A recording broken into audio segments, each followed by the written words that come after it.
కూడా కాలేదు. కానీ ఇప్పటికే పదుల సంఖ్యలో హత్యలు అత్యాచారాలు జరుగుతున్నాయి. అంతేకాకుండా ఆత్మహత్యల సంఖ్య కూడా పెరిగింది. ఇక దొంగలు దోపిడీలు అదే కాకుండా దానిపైన దాడులకు సంబంధించిన కేసులు అయితే వందల్లో నమోదవుతున్నాయి. దానికి సంబంధించి పోలీస్ శాఖ కూడా సరిగ్గా రెస్పాండ్ అవ్వట్లేదని చెప్పే ప్రయత్నం చేస్తున్న నేపథ్యంలో ఈ హత్య రాజకీయాలను ఎందుకు రాజకీయాలకు పూర్తిగా వినియోగించుకునే ప్రయత్నం చేస్తున్నారన్న దానిపైన మన వల్ల చర్చ చేపట్టాం. చర్చలో మనతో పాటు నర్రెడ్డి తులసిరెడ్డి గారు టీడీపీ నాయకులు కాంగ్రెస్ సీనియర్ నేత మనతో పాటు జాయిన్ అయ్యారు. అలాగే కార్మూరు వెంకటరెడ్డి మనతో పాటు లైవ్ లో జాయిన్ అయితే, అలాగే కంచర్ల విజయభాస్కర్ గారు టీడీపీ సీనియర్ నాయకులు మనతో పాటు స్టూడియోలో రెడీగా ఉన్నారు.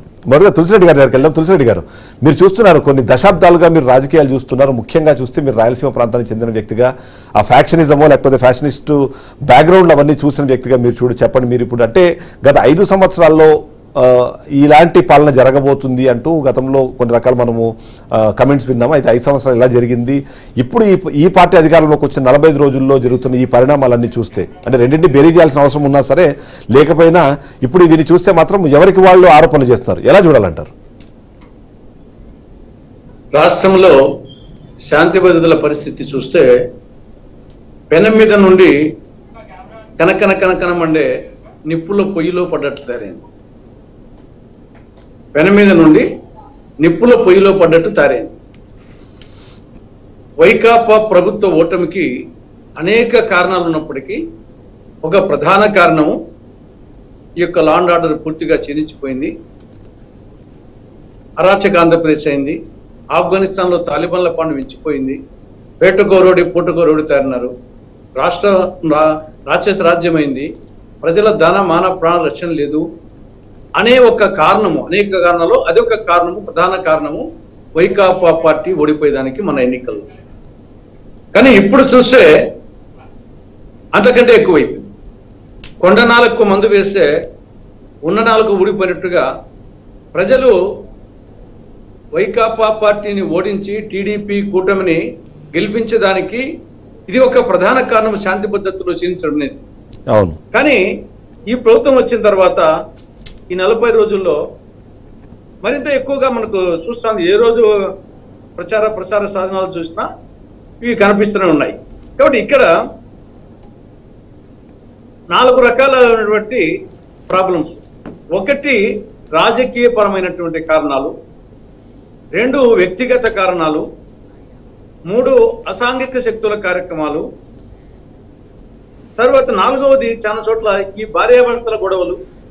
వీటన్నిటికీ బ్యాక్గ్రౌండ్ వచ్చేసి మద్యము, డ్రగ్స్, గంజాయి, ఈ సోషల్ మీడియా, ఈ పోర్నోగ్రఫీ, ఇవన్నీ ఓవరాల్ గా ప్రభావితం చేసి కొన్నేమో రాజకీయ హత్యలు, రాజకీయ గలాటాలు, కొన్నేమో వ్యక్తిగతం, కొన్ని వచ్చేసి అసాంఘిక శక్తులు, చిన్నపిల్లల మీద వచ్చేసి మైనర్ పిల్లలు వచ్చేసి రేపు చేయడము, వాళ్ళని చంపడము, ఈ ఓవరాల్ గా పోలీసు వైఫల్యం. ఈ అన్నింటిలో కొన్ని సడన్ గా జరిగేటి కొన్ని ఉంటాయి, కొన్ని పోలీసులు ముందు జాగ్రత్త తీసుకుంటే నివారించగలిగేటి కొన్ని ఉంటాయి.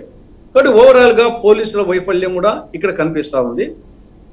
నేను అన్ని రాజకీయంగా జరిగిన చెప్పడం లేదు, రాజకీయంగా కొన్ని ఉన్నాయి. ఇప్పుడు వైకాపా కేంద్ర కార్యాలయాన్ని కూల్చడం అనేది ఇది డెఫినెట్ గా పార్టీ కూడా కాదు, ఇది ప్రభుత్వ చర్య. రైట్.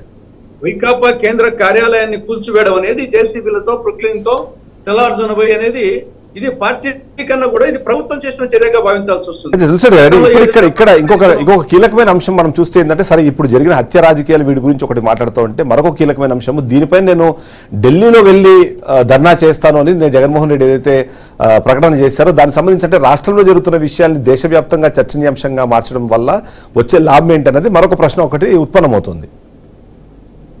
మనం వచ్చేసి ఫెడరల్ డెమోక్రసీలో ఉన్నాము కాబట్టి ఒక ఇష్యూను ఈవెన్ వాళ్ళే కాదు మేము కూడా వచ్చేసి దాన్ని ఖండిస్తున్నాం. కాంగ్రెస్ పార్టీ, వామపక్షాలు కూడా ఈ హత్య రాజకీయాలను ఎవరు చేసినా పార్టీ కేంద్ర కార్యాలయం కూల్చినప్పుడు వాళ్ళకంటే ముందు మేమే రియాక్ట్ అయ్యాం. కాబట్టి ఇది ప్రతిపక్ష పార్టీలు చేయాల్సిన కార్యక్రమం వచ్చేసి లా అండ్ ఆర్డర్. అది ఎవరు చేసినా ఏ విధంగా చేసినా లా అండ్ ఆర్డర్ చేయించినప్పుడు నేచురల్ గా ప్రతిపక్ష పార్టీలు వివిధ రూపాల్లో ఖండించడమో లేకుంటే ధర్నాలు చేయడమో చేస్తారు. ఆ నేపథ్యంలో వచ్చేసి ఇది రాష్ట్రంలో ఎత్తి చూపాల్సిందే. అవసరమైతే ఢిల్లీలో పోయి చెప్పడం, ఇప్పుడు మన ప్రతిదానికి ఢిల్లీకి పోతే పోయి సాధారణం అయిపోయింది కదా. ఢిల్లీ అనేది గతంలో చేసేది ఉన్నది కానీ ఇప్పుడు ఢిల్లీకి పోవడం అనేది చాలా కామన్ ఫినామినా. ఎస్ ఒకసారి కార్మూర్ వెంకట